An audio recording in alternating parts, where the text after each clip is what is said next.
Hello and welcome to my channel. My name is Francesca. I'm a 7 Cups of Consciousness practitioner and a shamanic sound healer. And my channel is all about love, dating, and relationships. It's my jam, it's my mastery, it's my passion. I love to look at all the different layers and pieces that go into relationship. And I like to break them down into bite-sized layers and nuggets and give tips and techniques to help you on your love journey from my energetic perch. So today, this stems from I was speaking to a friend who is back on the dating scene. She broke up with a guy that she had been seeing, and so now she's at it again, and she will be successful, of course. But we were talking about like dates and questions, because nobody wants dates to feel like an interview, but you do want to learn and discern certain things about a person, a date, a potential suitor, who could then lead to be a potential boyfriend or girlfriend, right? So these are the three, in my opinion, best questions to get information, but in a more playful way, etc. And a couple things to keep in mind. One, never ask a question that you aren't willing to answer yourself. And little note for in the future, once you are in a relationship and dating, never ask a question that you are not prepared to hear the answer to. Two little nuggets of advice.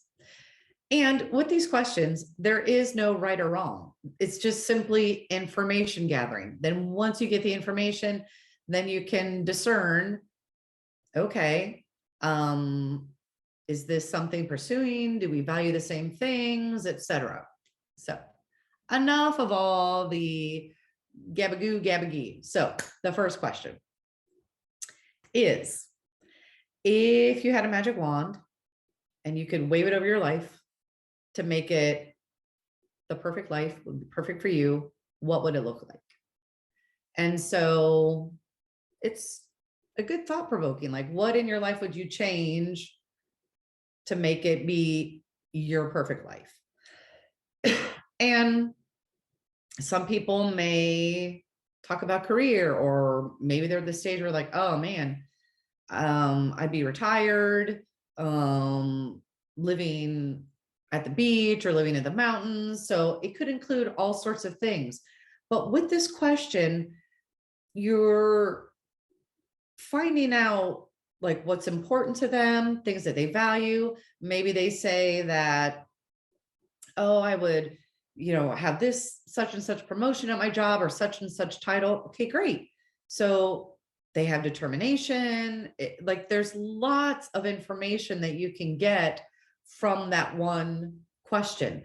And once again, there is no right or wrong. You're just seeing, the things that are important to them, their goals, etc. It's a different way than just asking, well, what are your goals? What are your dreams, right? Wave a magic wand overnight. Tomorrow you wake up, it's your perfect life. What's it look like? And don't be afraid to ask follow-up questions. A lot of times I've asked men this question, and it can go one of two ways. And of course, varying in between. But the point to this is like not to get discouraged by their answer. Ask follow-up questions if you want more information. So on the one extreme, you'll have the guy that just talks about career, because once again, men and women look at things differently. We interpret things differently. Careers in general, I'm speaking in generalities, once again, are very important to men, right? It's just becomes part of their character and how they define themselves. Then you'll have on the opposite end of the spectrum, a man that may only talk about, oh, well, I've done X, Y, and Z, and now I'm completely committed to finding, a wife and starting a family, etc. And then of course, you'll have some that may mention, a little bit of both or neither. Maybe there's something else where like, oh, I want to make my hobby, full time, etc. So once again, just listen. What are they saying? What can you figure out from what they're saying about what they value or where they see themselves in 5 years? That's one of those interview questions, right? Where do you see yourself in 5 years? Dating is challenging as it is. You don't want to make it any more awkward than it could be. It should be fun. It should be light. And I'm not saying to ask all three of these questions on the first date. You can, if you talk several times before you meet on the phone, which I highly suggest, you can toss out one of these questions and just see. All right, blah, blah, blah. Question number 2. Who do you admire and why?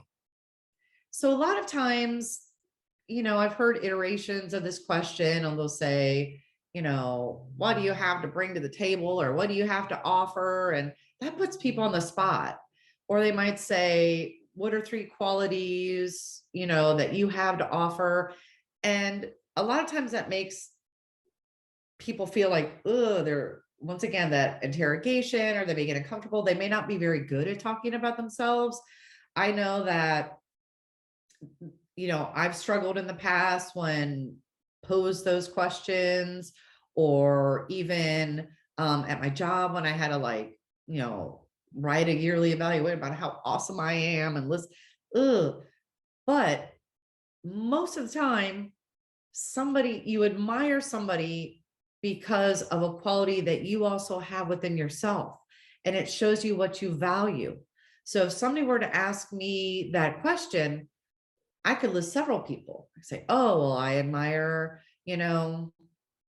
this person because of their compassion. I admire my mentor because of their integrity. Right? So you're seeing what they value without asking them, what do you value? Because there's so many different ways that can go. And plus it takes the pressure off them if they're focusing on somebody else, right? So you say, oh, who do you admire and why? What are 3 qualities, about them that make you admire them? Or tell me a story about them, that caused you to admire them. And you'll get so much more information. It's so much easier to then talk about somebody else than it is sometimes to talk about yourself, because you're already like, oh, you're on a date, etc., getting to know somebody new. And then the third question is, what is your favorite childhood memory? And this can tell you tons of things too. Sometimes, maybe they'll say, oh, well, I remember we always used to go to the beach every year. I really loved going to the beach. Oh, why'd you love going to the beach? Like, once again, ask follow-up questions. Be invested in their answer, because you're just gathering information, right? Don't just ask it because, I said it's the best question, although you could do that too. Just kidding. No, because once again, it's giving you insight and information. It's telling you what they value. Maybe they really like the beach. Maybe they really like the mountains. Oh, okay. So that's their happy place. So instead of saying, oh, what's your happy place?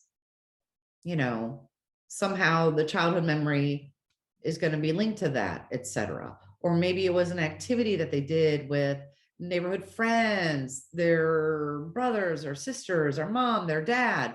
But once again, it's all information, and it's really good information to help you discern, oh, is this person going to be a good fit? Do we value the same things? Do we, kind of have similar goals, etc., moving forward?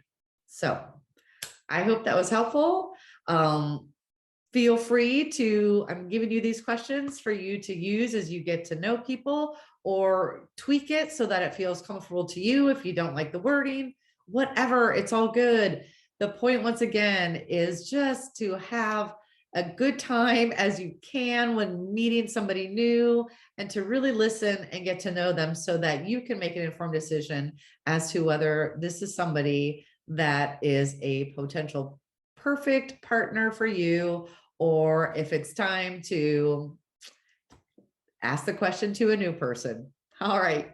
So I hope you enjoyed this video. If you did, give it a thumbs up, click subscribe and the notification bell so that You are informed when my videos go live. And until next time, more love vibes to come. Ciao.